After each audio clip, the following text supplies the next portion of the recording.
Jam wale mon bandiraɓe tedduɓe yeɓiyankoɓe Yawpindi TV min calmini on ɗo mbawɗon wonde dunde Baba Adama de kala min simmono kelle gadande robindo jandeji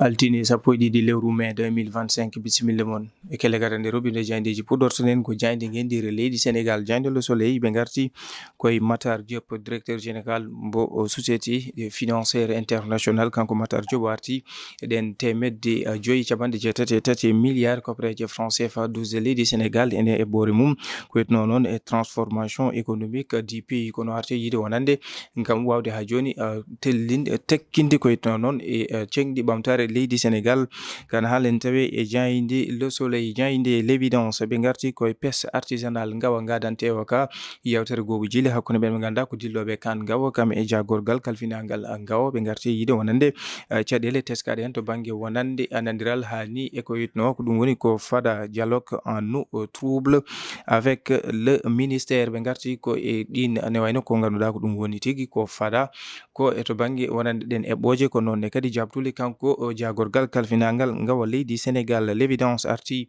e golle patamble meɗen ganduɗa ko maire mbo Kaffrine Ablaye Seydou Sow nana golle ɗum toon to Kaffrine jaydi libération ɓe garti koye la chute du réseau des pousse-pousse à café ɓe garti koye OCRTIS tellande mum toon to Castor ɓen ɓe ganduɗa ko yewɓe kaf ɓe joom pousse-pousse uji en ɓe ganduɗa ko kay tigui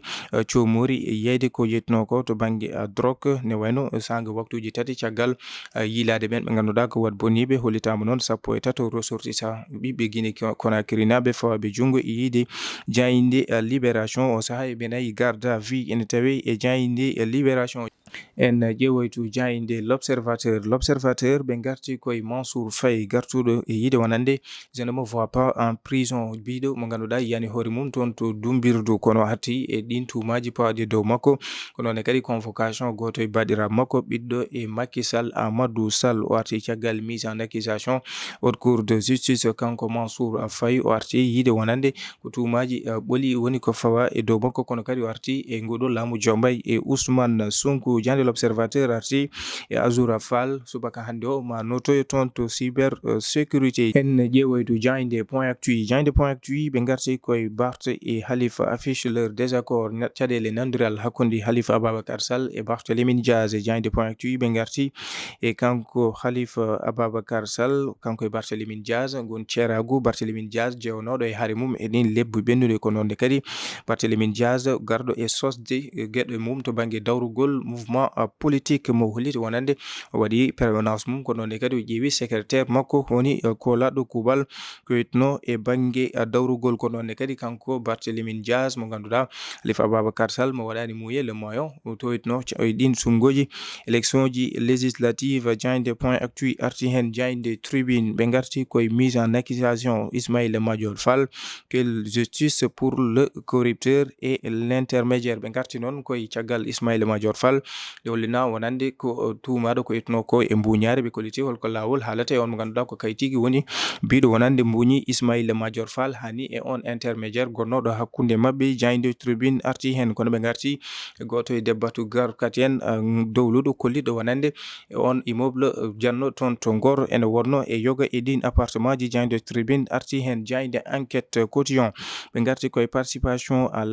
l'Africa CO from Diomaye sort de l'enfermement ɓe garti yiide kamɓe enquête kanko hoorejo leydi ndi Bassirou Diomaye Faye ɗo caggal nde o jogori tawtorede on forum baɗo toon to leydi Côte d'Ivoire kanko hoorejo leydi ndi mo yalti ngam tawtorede ɗen pottittide ɗe ganduɗa ko dendinoje ɓen ɓe ganduɗa ko kay tigui woni jaggue mawɗe hani rente ɗe ganduɗa ko kaaloji ko witno to banggue wonande faggudu e aduna o kala ɓe garti kanko hoorejo leydi ndi on forum ma tawtore Paul Kagame Cyril Ramaphosa Mohamed Ould Cheikh Ghazouani ko nonne kadi forum mo ganduɗa ma rendin ko abbi ujunaji ɗiɗi ɓen ɓe ganduɗa ko kay tigui goni chef d'entreprise en ɓen ɓe ganduɗa ko kay tigui gardi cuuɗu gollorɗi ɗi jayde Walf Quotidien ɓe garti koye ɗen ñamale ɗe ganduɗa ko golorɗe laamu leydi Sénégal ne jogii ɗum ngarti Le Soleil Post ko noon Société nationale de raffinage Petrosen SOGEPA ɓe ngarti c'est gouffre à milliards ɓe ngarti wonande ɗeɗo jagge laamu ngu ko abbe ujunnaaji 2 milliards pawɗi temedde tati capanɗe tati e ɗiɗi milliards ko jogii to bange ñamaale ɓe ngarti e temedde jeetati million to bange wonande jobdele Dem Dik ko Dakar Dem Dik jogini wonande men ɓe ngannduɗaa ko gollantoɓe ɗum ko noon kadi ɓe ngannduɗaa La Poste ɗon ɗo wonno e ujunere temedde joyi gollo hannde o arti ha e ujunnaaje 4 agent taweteɓe toon to poste Diayinde Les Échos ɓe ngarti koye Barth Khalifa Sall le divorce politique ɓe ngarti Khalifa Ababacar Sall kamɓe Barthélémy Dias lawol mumen to bange cehilagal ari koye laabi celi ɗon ɗo kolliti wonande ɓe ngari koye cergal ɓe ngarti yide mo ngannduɗaa ko Khalifa Sall wallitino ɗum gila ko ɓooyi wonande ngun ceerago ko noon kadi ɓe ngarti e Barthélémy Dias mo ngannduɗaa ko cosɗo permanence mum yiili ko laaɗo kuuɓal ko yiyete ko secrétaire ko noon kadi ɓe ngarti e on mo ngannduɗaa ko kanko Barthélémy Dias mettede o jogii ko yetno noon yewede e caggal nde o ita e mairie de la ville de Dakar ko noon kadi toon to assemblée nationale ɓe ngarti kamɓe Les Échos e on dialogue national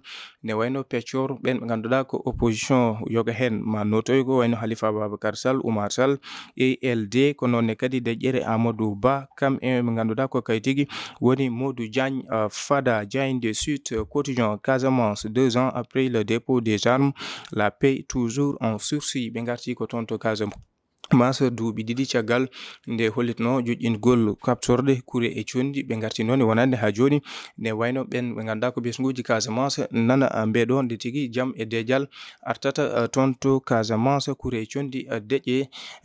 beele jaam wawa artude toon to Casamance Diayinde Sud Quotidien arti hen bandiraɓe tedduɓe yeɓiyankoɓe Yaw Pindi TV ko ɗum woni komin dowinomon kellegal nde ɗo miɗo jandeje subaka hannde o min dokkon adi talata janggo so hawre welede Allah.